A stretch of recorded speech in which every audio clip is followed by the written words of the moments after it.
I want to tell you something, ladies and gentlemen. In the world of motorsports, if you want to win one race, that's the Indianapolis 500. Everything else is nice. I'm not saying your other races aren't nice. They're fine. But really, if you want to be somebody, if you want to have something on your mantle, win the Indianapolis 500. That changes your life, and you're the guy for the rest of your life. This kid coming out here has won it twice. Yeah. On Memorial Day, our next guest won the 95th running of the Indianapolis 500. This is the day before Memorial Day. Ladies and gentlemen, here's two-time Indy 500 winner Dan Wheldon. Dan, come on out.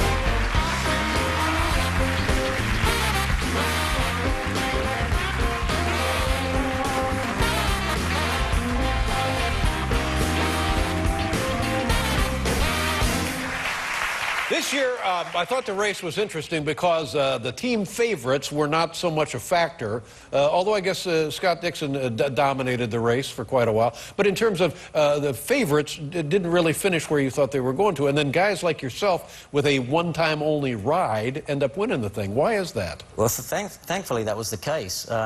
I was actually driving for an old friend of yours, Brian Herder. Brian Herder, who used to race for Bobby Rahal. Yeah, he was, you know, he's been a good friend for a long time. He's my teammate, and now he's my boss. So that kind of changed the relationship a little bit. But this is the only race you were running this year, isn't it? Yeah, but he put a great group of people together.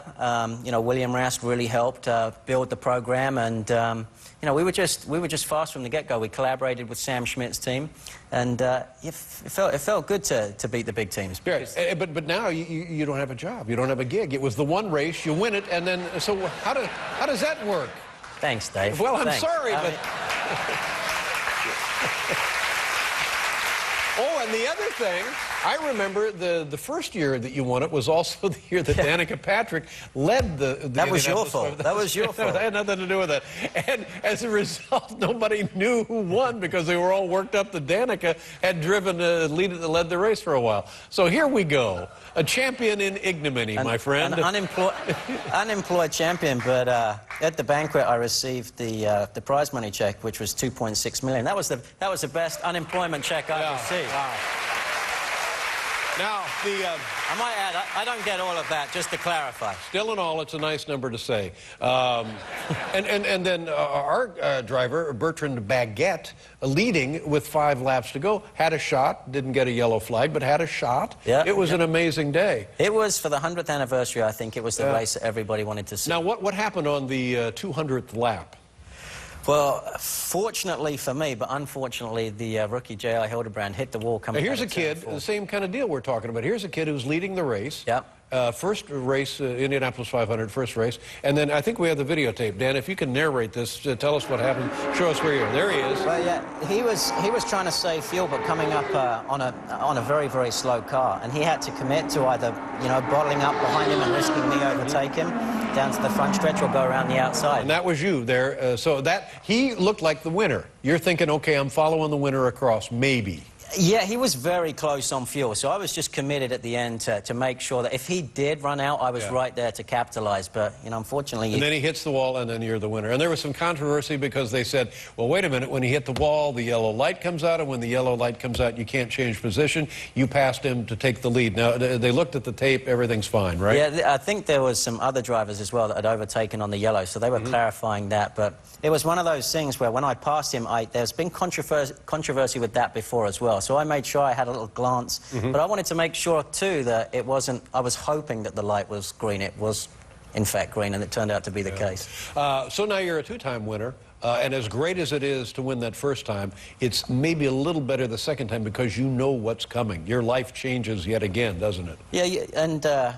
You know, it's unbelievable. This one was more emotional for me. They're both great victories, but there was a lot going on. I was driving for Brian. As you pointed out, I'm now unemployed, so it was my one race. But this, I'm right about this, and not only from a driver's perspective, but just people who are interested in racing and people who don't know much about racing. The race to win is the Indianapolis 500. It's phenomenal. It's what all of us work for such a young age. There's so much that goes into it, from the drivers, the mechanics, to the families of the people that work on the race car. It's everything to us. It's I think without doubt the biggest sporting event in the world. Well, good for you and congratulations. And I wish we had won. But we didn't, but we will. And now there's, help me out with this. We saw the kind of cars that have been racing in IndyCar racing for the last, well, forever at this point, 15, 20 years. And now they're changing the type of car, and we have a version of the new car with us. Yep. And you tell me and others, let's see some pictures of the new car. There it is out on, is that 53rd Street? Is that where it is? What is different about this car? It looks to me essentially, well, similar certainly. I think it's a more modern look. Obviously, we've got multiple engines, engine manufacturers involved with... So it won't just be the Honda engines? Yeah, we're going to continue with Honda, but there'll be Lotus and Chevy, and you know, it's got that modern kind of hip feel to it. I think, you know, the IndyCar series has got... How fast will this thing go? Yeah, I think Randy Bernard is wanting it to go faster than what we do already. When you consider we do speeds of over 225 miles an hour at Indianapolis Motor Speedway, right. I think it's going to be impressive. If you're looking at the oval version, there's obviously going to be... Well, you get a little protection on the rear tire. Is that a safety issue, or is that aerodynamic? Yeah, the IndyCar series are constantly looking to improve safety, and I think that's more for safety, but I think aerodynamically that You don't want the too. wheels climbing up over each other, because that's when unpleasant things happen. Exactly, and I don't want any part of that, that's for sure. Who's that guy standing there between the cones? That's what I'd like to know. Who's that guy? Hey! Get out of there! Hey, beat it! He's the guy that took my job. Get out of there! Come on! Take a hike! Get a cab, you loser! Well, it's a beautiful car, and when will we see this racing? The first time will be in 2012. Be nice if you had a job, Yeah. and you could drive it. Dave, that's very nice of you to keep reminding me. I mean, when will you go back to racing full-time now? I mean, it's nice that you come out of retirement once a year to win the Indianapolis 500, but when will we have a regular series ride?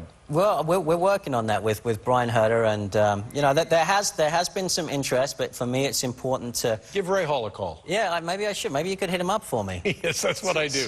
That's always what I'm doing. Hey, Bobby, you got an extra 50 bucks? Dan, I couldn't be happier for you. I'm sorry that you don't have a ride for the rest of the year, but it's still a great story. This is Dan Wheldon, ladies and gentlemen, two-time Indianapolis 500 winner. We'll be right back with Anton Wick. Let's go, Dan. Thank you very much.